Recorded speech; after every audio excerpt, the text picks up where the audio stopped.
Right boys, so this video is going to be a full day of eating on normal people foods.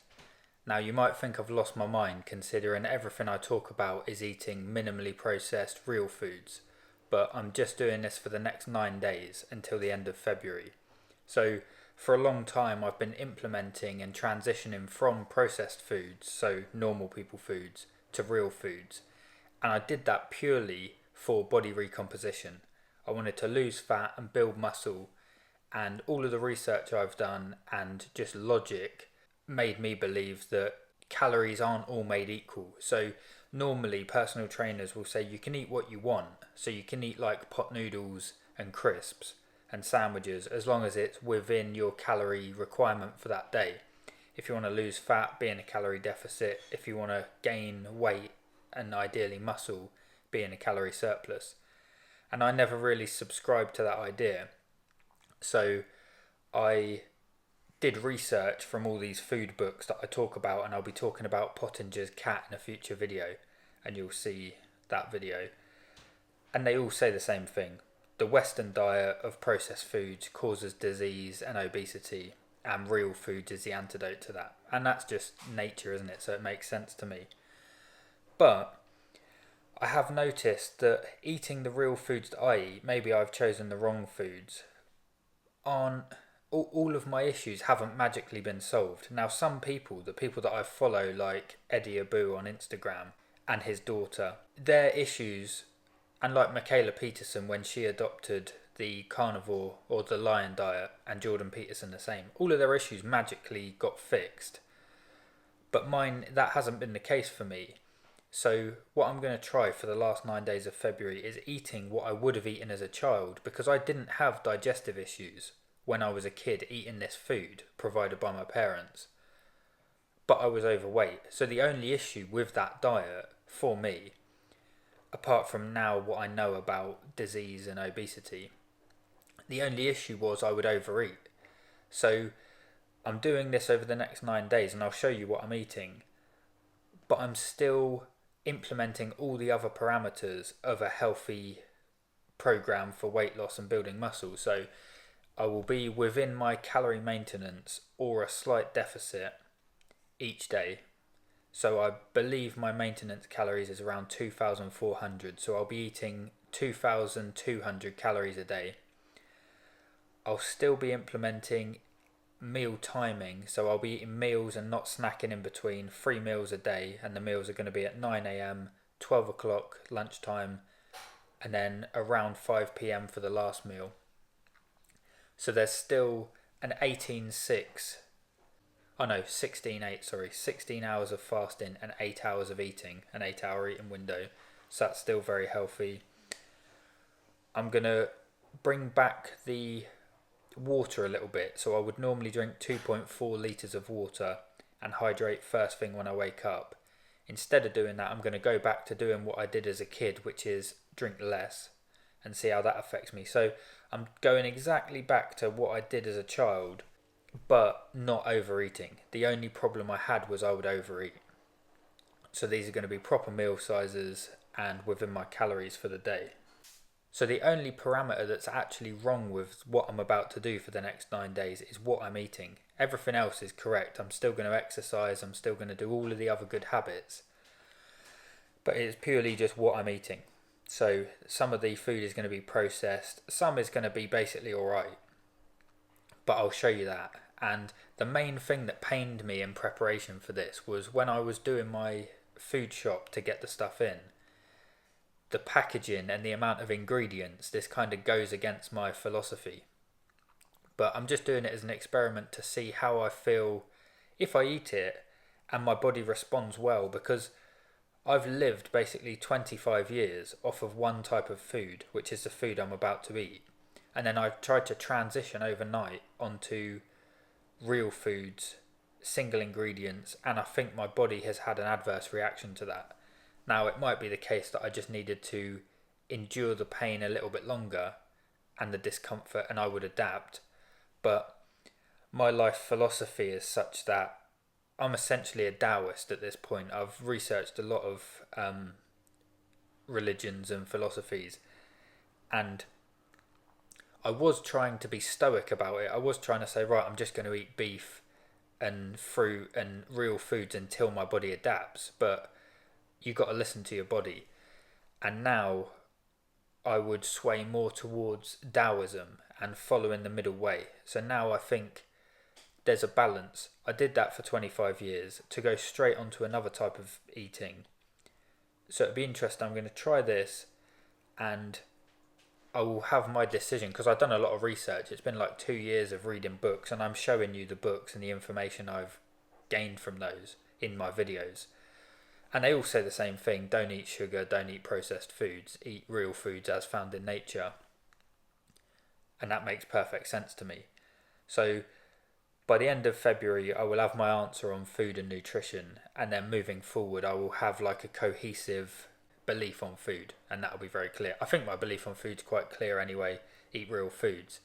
It's just I personally can't tolerate, like veg. I would eat veg all day long if I could tolerate it. But my stomach and digestive system doesn't allow it.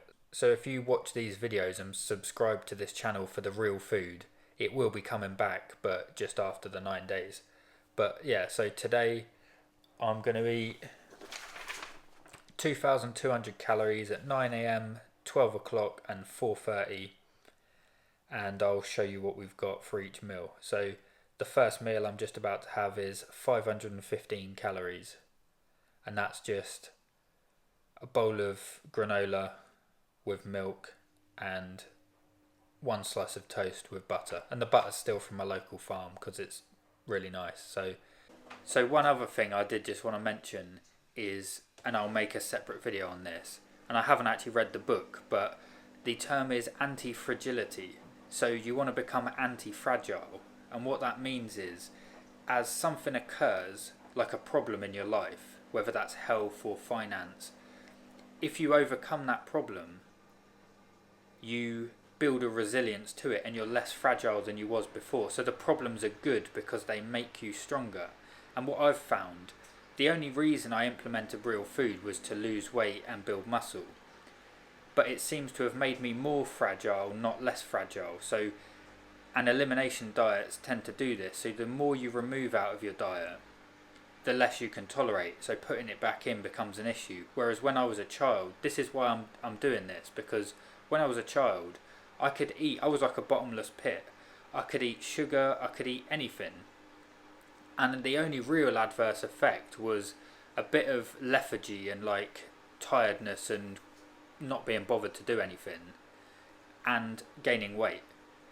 But digestive issues weren't a problem. I could eat anything. I even did, like with my neighbour, a chili eating competition where we would eat the world's hottest chili, and I could sort of do that and wouldn't be worried about the digestive issues. Now I've spoke about youth compensating for a lot of that, but I don't know, I just feel like recently I've become fragile, and this is a test in anti-fragility. So I believe sugar is bad and it's essentially a poison, but can I get away with the next 9 days eating these foods? So that's one of the questions I'm kind of trying to answer during this little experiment. And if I purely live off of grass-fed beef and pasture-raised eggs, if I go travelling or go somewhere where that's not available, then I'm fragile. I essentially can't eat, or I'm going to pay the price. So, and like I said, I'm planning on living to be 120, so I don't want to live the next 100 years having to be very selective about what I eat and being fragile. I want to be anti-fragile, be able to eat what I want. But you've got to do that within certain parameters, like I said, and it's mainly the calories. And eat real food where possible. So this is what we've got for meal one. So we've got a bowl of this, which is nut and maple crisp, and then we've got organic semi-skimmed milk. Normally I would go whole milk, but they didn't have any with like a long date on it. Got a slice of toast with butter from the farm. That is Hovis Granary Thick. And that's it. That's the correct portion size for cereal. One slice of toast. I was going to have two, but to meet the calories, this is what we got to go for. So that's meal one. 9 a.m. I do want this test to have the best chance of working. Like anything that I try out, I want to give it the best chance. But what I am going to do is go through each item of food that I have and explain why I removed this in the first place. Just the logic behind removing certain things. So with this milk, let's have a look. So that's part of the breakfast. So we've got organic semi-skimmed free-range milk. Now, when I was younger, I probably would have had semi-skimmed, but if it was my choice and if they'd had it in the shop, I would have gone for whole milk, because fat isn't bad and it's not something you want to remove, and that's part of the research that I've done. But so this is pasteurized, homogenized, semi-skimmed milk. So that is the reason you would take this out of your diet. So pasteurization is boiling it, which kills certain enzymes. Homogenization is running it through a fine filter at high pressure, which denatures the milk. And you can go on the Western A Price website and look at a picture of raw milk in comparison to pasteurized homogenized milk, and they also give you, and this is under 4,200 times magnification, and they also do blood under the same magnification, so human blood. And raw milk, the structure and the way it looks basically the same as blood. And then the pasteurized milk just looks grey and horrible compared to it. So I'm of the opinion, and I'll do a video on Pottinger's cats, and he's the same, that his experience was raw milk is the healthiest option. So the reason you would remove this from your diet is because it's pasteurized and homogenized, and it's had some of the fat removed because it's semi-skimmed. So you'd go for raw whole milk. I have had raw milk from local farms, and I had digestive issues with it, so that's why we're doing this test. So that's the first thing on that meal. That butter is pasteurized but not homogenized, so that's at my local farm. It's the closest one I could get to raw, and that butter's absolutely lovely, so nothing wrong with that. Well, the only thing that is wrong with it is it's pasteurized. And then we got, this was the cereal we had, and the reason I would take that out on a real food diet is because sugar is the second ingredient, and then we've got rice flour, sugar is another ingredient, malted barley extract, I can't remember, but I think that might be another form of sugar, rapeseed oil, apparently seed oils are bad, maple syrup is fine, coconut's probably fine, and then flavourings, you don't know what that is, but it's probably not ideal. So this isn't too bad, but sugar is the second ingredient. Sugar causes disease and obesity, so that's why you would remove something like this. And then the last thing we had was the bread. And then if we look on the ingredients for the bread, I can't actually see sugar on there, so maybe that's not too bad. But soya flour, in the book Estrogeneration, the author says that soy is a high estrogenic, which is going to suppress testosterone. So that would be one reason why you want to remove bread. And Dr. Lustig says that corn and things like wheat, so wheat, and then we had,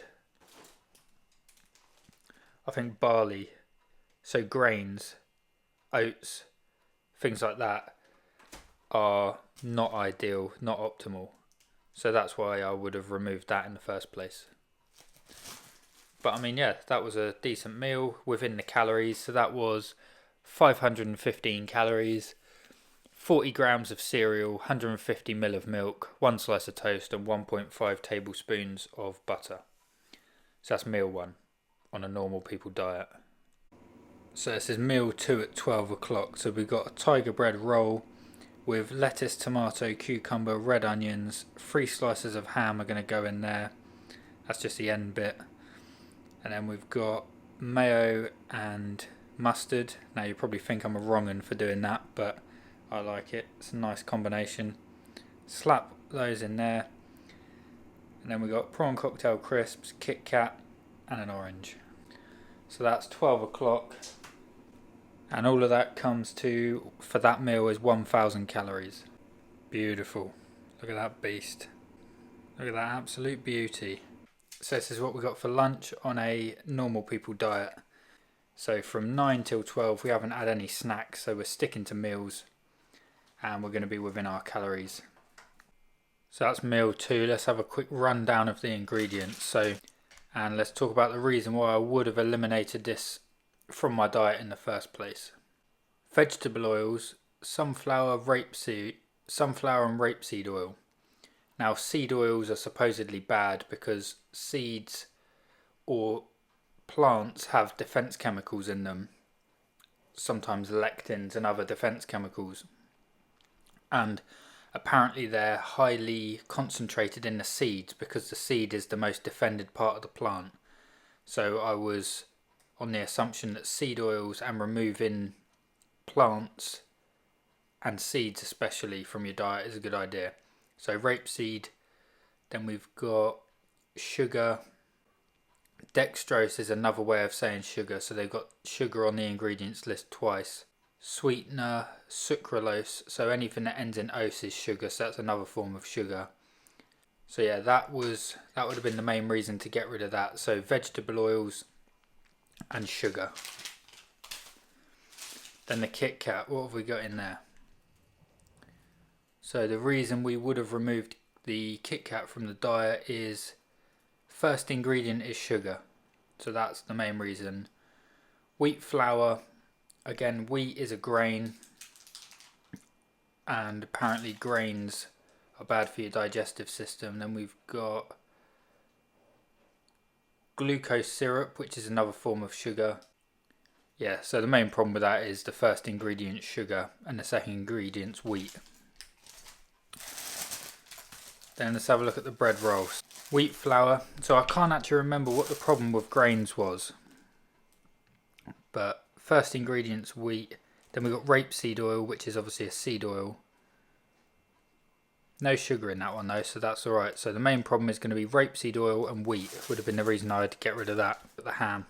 Pork, fine. Mineral sea salt, fine. Gluten-free breadcrumbs, rice flour, corn flour, rapeseed oil. So again, we've got the seed oils. We got dextrose there, brown sugar, so 2 forms of sugar, stabilizers, don't know about those. So yeah, the main problem with that is going to be rapeseed oil and brown sugar. So that's just seed oils and sugar is the issue with that one. So again, it's just eliminating unnecessary. That's why the single ingredients are good, because you know you're just eating what you need rather than these added ingredients. They're purely only in there to keep them on the shelves. These stabilizers and sugar. Things like wheat in bread is obviously required to make the bread, but water is obviously fine. Mustard flour, sugar, so that's added sugar that we don't want, and then wheat flour and added sugar, so that's why we are mindful of that. Mayonnaise, first ingredient rapeseed oil, so if seed oils are a problem, that's why we would have eliminated this. Water is obviously fine. Pasteurised egg and egg yolk, so pasteurisation is a process that we want to try and avoid. Egg yolk's obviously fine. Spirit vinegar, I believe some people that are intolerant to or struggle with histamines will struggle with spirit vinegar. And I know if I take apple cider vinegar or any sort of vinegar, it can mess me up a bit. Salt is probably alright, but it's going to be refined salt, not sea salt. And then we've got sugar. Lemon juice concentrate is fine. The problem with this one is rapeseed oil is the first ingredient, 78%, so that's why this would have gone in the first place out of my diet. Pasteurised egg, so pasteurisation's not great. Spirit vinegar might be an issue for histamines. And then we got added sugar and sunflower oil. So that's just a quick reason why I would have taken these out of my diet in the first place. But just for the needs of the test, we're putting them back in for 9 days. So that's meal 2, 12 o'clock, 1000 calories. So this is the sausages we've got on the last meal on dinner. So let's have a look at the ingredients. Pork, that's fine. Water, wheat flour, salt, black pepper. Dextrose is sugar, so that's added sugar. Raisin agent, stabilizer, don't know what they are. Yeast, cayenne pepper. So yeah, apart from stabilizers and raisin agents, which I don't know whether they're good or bad. The main problem with this would be wheat and dextrose, which is sugar. So that's why they would have been removed from the diet and in favour of single ingredient. So we've got 2 sausages, mashed potato, peas. I've got some gravy. This is going to be 4 o'clock, and I've calculated roughly 700 calories. It might be slightly more than that, around 800 calories for this meal. So that's the last meal of the day at 4 o'clock, and then tomorrow my next meal will be breakfast at 9 a.m. So that's a decent fasting window. We're eating normal food, some dodgy ingredients, but for the most part it's within calories. So we're eating meals, we're intermittent fasting, and we're within our daily calorie requirement. So plenty of gravy, plenty of sea salt on there. That's the final meal of the day. Right, so that concludes day 1 of normal people food. So I see this kind of like going back into the matrix. So when you're in the matrix, sometimes you're blinded by it, and I gained weight, and the only problem I had with normal people food was I couldn't instill moderation, so I would just overeat and gain weight. But I feel like coming out of the matrix and eating just real foods which don't have any added sugar, I've kind of cured my food addiction by doing that. And now I can go back into the matrix and see if it's as bad as I've made out. So all of my research has slated sugar in these added ingredients, and I've built it up in my mind and placebo affected myself into this bad, everything's poison, everything's bad. And I think the truth is probably there's moderation somewhere in the middle. So that's why I've decided to do this. It's only a 9-day experiment, but go back into the matrix, eat the matrix foods, eat the normal people foods, and see where I stand. Because you don't want to, like I said earlier, you don't want to become anti-fragile. So this is my attempt at being anti-fragile, or at least testing it. Because the more I eliminate, the more fragile I feel. But anyway, so that's day 1. It wasn't actually too bad. The foods were quite good, and went to the gym, got 180 kilograms on the deadlift for 1 rep, which is decent. That's a strong lift for me, a strong number. So yeah, I've actually felt quite good. I'm probably placebo effect, but yeah, I'll see how it goes. So that's day 1 of normal people diet.